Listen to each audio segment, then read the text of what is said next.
విశాఖలోని little Angel school యాజమాన్యం కార్మిక చట్టాలకు విరుద్ధంగా వ్యవహరిస్తోందంటూ private colleges schools staff and workers union ఆరోపించింది. స్కూల్ బస్సులు నడిపే సీనియర్ డ్రైవర్లపై అభియోగాలు మోపి పోలీసులకు తప్పుడు ఫిర్యాదులు చేసి పనుల్లోంచి తొలగించడాన్ని తీవ్రంగా ఖండించింది. సిఐటియు కార్యాలయంలో జరిగిన మీడియా సమావేశంలో యూనియన్ నాయకుడు వై రాజు బాధిత కార్మికులు మాట్లాడుతూ, దీనిపై ఇప్పటికే లేబర్ కమిషనర్కు ఫిర్యాదు చేశామని, ఈ నెల 9వ తేదీలోపుగా సమస్య పరిష్కరించాలని స్కూల్ వారు యాజమాన్యాన్ని ఆదేశించారని చెప్పారు.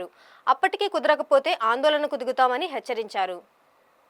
లిటిల్ ఏంజల్స్ స్కూల్ యాజమాన్యం దాదాపు 15 మంది కార్మికుల్ని సంవత్సరాల తరబడి పనిచేస్తున్న ఈ కార్మికులకి చట్టపరంగా రావాల్సిన గ్రాడ్యుయేట్ వగైరాలు ఇవ్వకుండా చాలా దారుణంగా వాళ్ళని ఆర్థిక ఇబ్బందులకు గురిచేస్తుంది.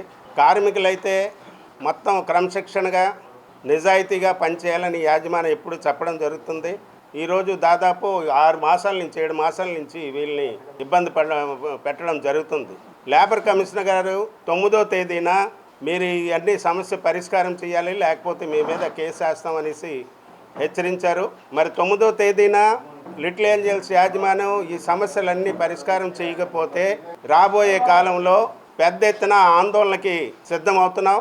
మొత్తం విశాఖపట్నంలో ఉన్న అన్ని ప్రాంతాల్లో పాంప్లెట్లు, పోస్టర్లు వేసి యాజమాన్య యొక్క దుర్మార్గాన్ని బహిర్గతం చేస్తాం. నేను 14 సంవత్సరాలు చేశాను సార్. 14 సంవత్సరాలు చేసి నీకు ఇస్తాను, నీకేమి అన్యాయం చేయను అన్నారు సార్.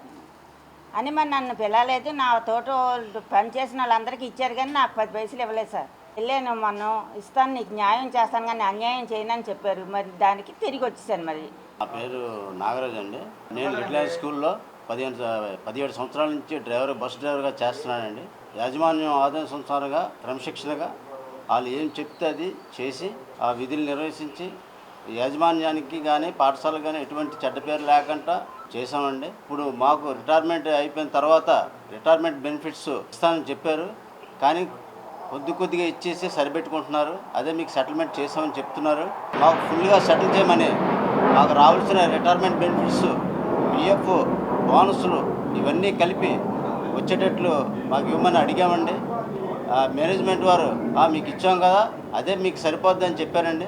మేము మాత్రం ల్యాబ్ యాక్ట్ ప్రకారంగా మాకు ఏటేటి వస్తుందో అన్నీ సెటిల్ చేయమని మేము అడిగామండి.